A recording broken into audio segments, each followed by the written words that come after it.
बिस्मिल्लाहिर्रहमानिर्रहीम। अस्सलाम वालेकुम students, welcome to my YouTube channel learn with Numan.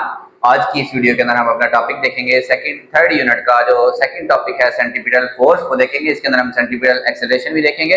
इससे पहले आप लोगों से गुजारिश है कि चैनल को लाजमी सब्सक्राइब करें और वीडियोस को अपने फ्रेंड के साथ जरूर शेयर करें। तो स्टूडेंट्स, सेंट्रीपिटल फोर्स क्या होती है? अमूमी तौर पर जब कोई चीज किसी वेलोसिटी से, कोई भी बॉडी है ना, ठीक है, ये एक मास है m, ये अगर इसकी वेलोसिटी है v, ठीक है, अगर हम इस पे फोर्स लगाएंगे बार बार, एक बार फोर्स धक्का लगाया, दोबारा फिर आपने इस पे फोर्स लगाई, अलग मैग्नीट्यूड, फिर फोर्स लगाई, उसका मैग्नीट्यूड अलग, तो वो इसकी वेलोसिटी के मैग्नीट्यूड को क्या करेंगे? चेंज करेंगे, ठीक है। लेकिन अगर कोई चीज एक सर्कल के अंदर मूव कर रही है, बल्कि वो मूव स्ट्रेट पाथ के अंदर कर रही थी, ठीक है, क्या कर रही थी? वो स्ट्रेट पाथ के अंदर कोई चीज जा रही थी। अगर ये उसकी वेलोसिटी थी, ठीक है, मैं इसको स्ट्रेट बनाता हूं, ये इस तरफ उसकी वेलोसिटी थी, ठीक है, लेकिन इसके एक परपेंडिकुलर फोर्स लगती है यहां से, ठीक है, वो इसका रास्ता चेंज करेगी। दोबारा अब इसने जाना यहां से सीधा है, लेकिन दोबारा यहाँ पे एक परपेंडिकुलर फोर्स लगेगी, वो फिर इसका रास्ता चेंज करेगी, फिर एक सेंटर की तरफ फोर्स लगेगी, वो फिर इसका रास्ता चेंज करेगी। इस तरह हर पॉइंट पे है फोर्स कांस्टेंट, लेकिन वो इसकी वेलोसिटी के हर पॉइंट पे किस तरह अब जाना, यहां अगर इसको छोड़ दें तो ये सीधी चली जाएगी, लेकिन फोर्स इसको दोबारा कहां खींच रही है? सेंटर की तरफ खींच रही है, ठीक है। तो ऐसी फोर्स जो वेलोसिटी के परपेंडिकुलर लगे और वो कांस्टेंट हो, वो उस चीज को क्या करेगी? सर्कुलर पाथ के अंदर मूव करवाएगी, ठीक है। इस तरह की फोर्स को हम कहते हैं सेंट्रीपिटल फोर्स। और अगर हमने इसको डिफाइन करना हो तो हम कहेंगे the force which is required by a body, the force which is required by a body to keep moving। आप बेशक ये काट दो, force which is required to keep a body, एक जिस्म को रखे मूविंग, हरकत में, लेकिन किस तरह? इन अ सर्कुलर पाथ, एक गोल दायरे की रास्ते में वो उसको हरकत करवाती रहे। ऐसी फोर्स क्या कहलाएगी? हमारे पास सेंट्रीपिटल फोर्स कहलाएगी, इज कॉल्ड सेंट्रीपिटल फोर्स, ठीक है। डेफिनेशन आ गई स्टूडेंट्स? ओके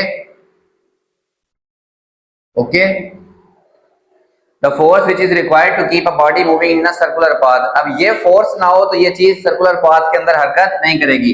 देखिए, अब रस्सी में हम पत्थर बांध के उसको घुमाते हैं, ठीक है, तो वो सर्कल के अंदर, हम सर्कल में फोर्स नहीं लगा रहे, हम उसको इधर, मैं तो उसको इधर धक्का दूंगा, लेकिन वो ऐसे घूमेगा, मैं फिर उसको इधर धक्का दूंगा, वो इस तरफ घूमेगा। वो घूमता क्यों है?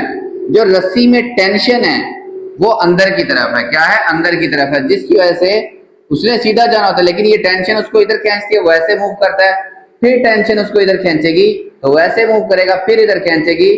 तो इस तरह से वो एक सर्कुलर पाथ के अंदर क्या करता है? मूव करता है, ठीक है, अगर पत्थर हमने रस्सी से बांधा हो, ठीक है। तो विच इज गिवन बाय, यहां पे आप लिखें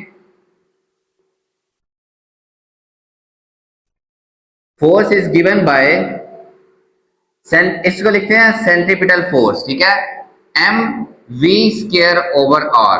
वी उस चीज की वेलोसिटी ज्यादा होगी तो सेंट्रीपिटल फोर्स ज्यादा चाहिए होगी। किसी चीज को हमने स्पीड से घुमाना है तो टेंशन रस्सी में ज्यादा होनी चाहिए, या जो हम अंदर की तरफ फोर्स लगा के उसको घुमा रहे हैं वो फोर्स हमें क्या चाहिए होगी? ज्यादा। रेडियस ज्यादा होगा तो हमें कम फोर्स लगानी पड़ेगी, रेडियस कम होगा तो हमें ज्यादा फोर्स लगानी पड़ेगी, क्योंकि इनका इनवर्स रिलेशन है, ठीक है। ये इसका रिलेशन है। अब हमने पढ़ा कि जी हम कहें ना, the acceleration produced by centripetal force, हमने पढ़ा हुआ है ना कि फोर्स प्रोड्यूस बाय, जो एक्सेलरेशन पैदा होती है वो कैसे, क्या रिलेशन देते हैं? F equal to ma is, तो the acceleration produce by centripetal force, जो सेंट्रीपिटल फोर्स की वजह से एक्सेलरेशन प्रोड्यूस होगी, इज गिवन बाय, वो हम कैसे लिख सकते हैं? Centripetal force is equal to mac। अब हमने सेंट्रीपिटल फोर्स का फार्मूला ये वाला पढ़ा हुआ है, ठीक है, mv स्क्वायर ओवर r, तो ये m से कैंसिल हो जाएगा स्टूडेंट्स, तो सेंट्रीपिटल एक्सेलरेशन क्या आ जाएगी? v square over r। ये सेंट्रीपिटल फोर्स का क्या है? एक्सेलरेशन का क्या है? रिलेशन है, ठीक है।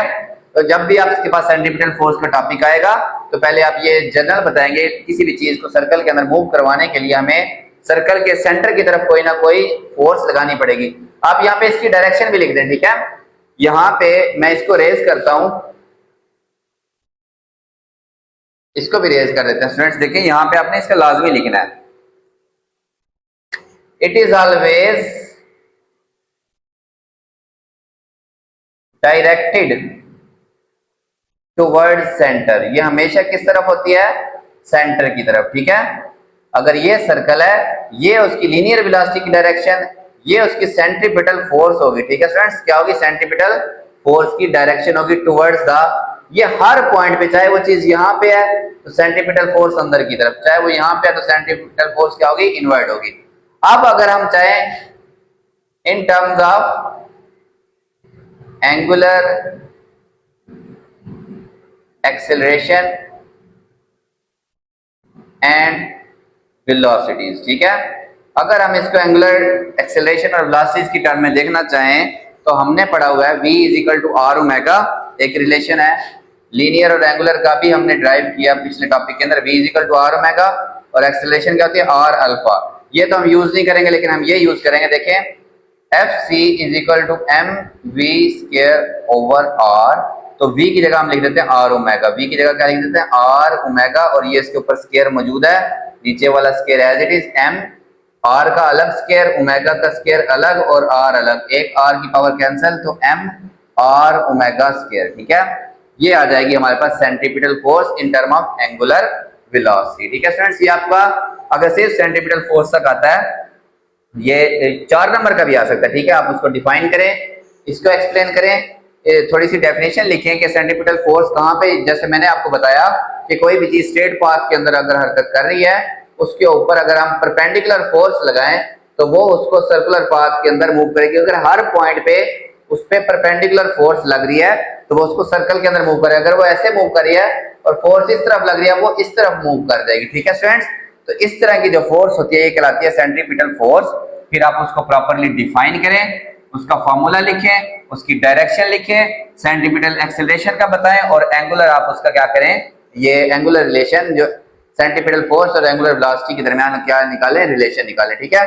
अगर आप सिंपल 4 नंबर का है तो एप्लीकेशंस की जस्ट हेडिंग्स दे दें, ठीक है।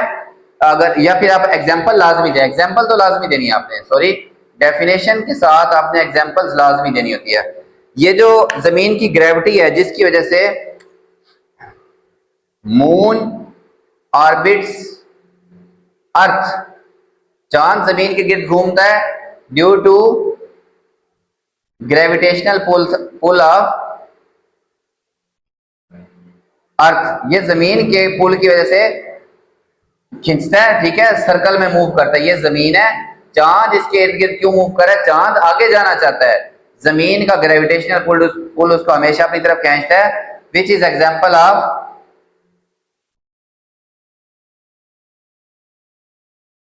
Centripetal force. ये जो जमीन का ग्रेविटेशनल पुल है ना, ये सेंट्रीपिटल फोर्स है, ठीक है।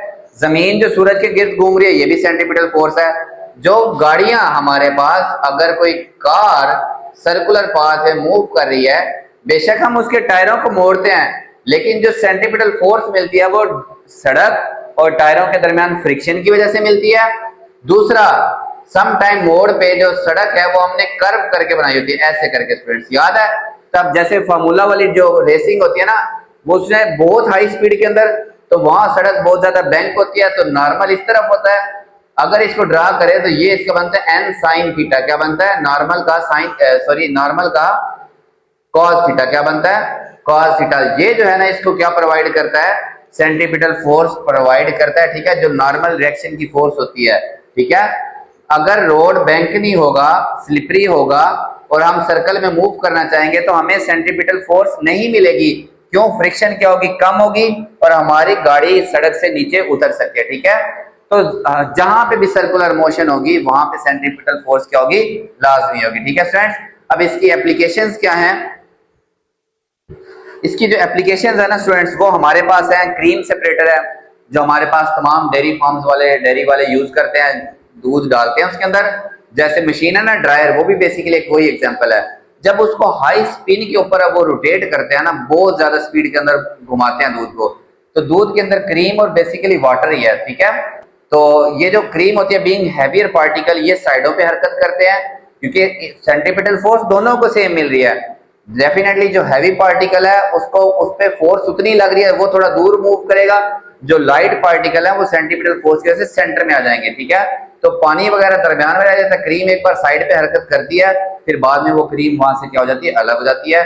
दूसरी एग्जांपल केमिस्ट्री में, अगर अल्लाह ताला ने आपको इतनी हिम्मत दी, ठीक है, मेरा तो टॉपिक सब्जेक्ट केमिस्ट्री है, तो सेंट्रीफ्यूज एक मशीन होती है जो डीएनए के सैंपल्स वगैरह इसको अलग करने के लिए इस्तेमाल होती है, ठीक है। इस तरह की चीजों के लिए हैवी पार्टिकल्स को लाइट पार्टिकल से क्या करती है, अलग। किसी भी सैंपल के अंदर जब उसको एजिटेट करते हैं हाई स्पीड के ऊपर, वो सेंट्रीफ्यूज करती है ना, तो जो हैवी पार्टिकल होते हैं वो साइड पे रह जाते हैं, वो उससे सोल्यूशन से, उस सैंपल से क्या हो जाते हैं, अलग रहते हैं। और जो लाइट पार्टिकल होते हैं वो दरमियान में रह जाते हैं। यही इसकी एप्लीकेशन है ड्रायर मशीन, ठीक है। ड्रायर मशीन में क्या होता है फ्रेंड्स, जो पानी है ना वो कपड़ों से चिपका हुआ है, ठीक है। थोड़ी बहुत पानी की और कपड़ों की तरह अट्रैक्शन इसकी वजह से चिपका रहता है, तो उसको उड़ाने के लिए या उसको हवा एनर्जी देती है, जब हम उसे हवा में सुखाते हैं, सूरज की धूप उसको एनर्जी देती है, तब वो इवेपोरेट होता है, ठीक है। या वो वेट की वजह से नीचे गिर जाता है, निचोड़ना जिसको हम कहते हैं, ठीक है। अब जब हम उसको ड्रायर के अंदर डालते हैं कपड़ों को, तो वो जब हाई स्पीड में उसको सेंट्रीपिटल फोर्स प्रोवाइड करता है, वो रोटेट करती है, तो वो जो पार्टिकल होते हैं ना वो दूर चले जाते हैं सेंट्रीफ्यूज की वजह से, ठीक है। पानी के पार्टिकल क्या करते हैं, दूर, कपड़े हल्के होने की वजह से दरमियान में रहते हैं और वो दूर चले जाता है, ठीक है। तो पानी ड्रायर से क्या हो जाता है, अलग हो जाता है स्टूडेंट्स। होप सो आप लोगों को ये टॉपिक समझ आया होगा। चैनल को आपने लाजमी सब्सक्राइब करना है और वीडियोस को अपने फ्रेंड्स के साथ जरूर शेयर करें। अल्लाह हाफिज फ्रेंड्स।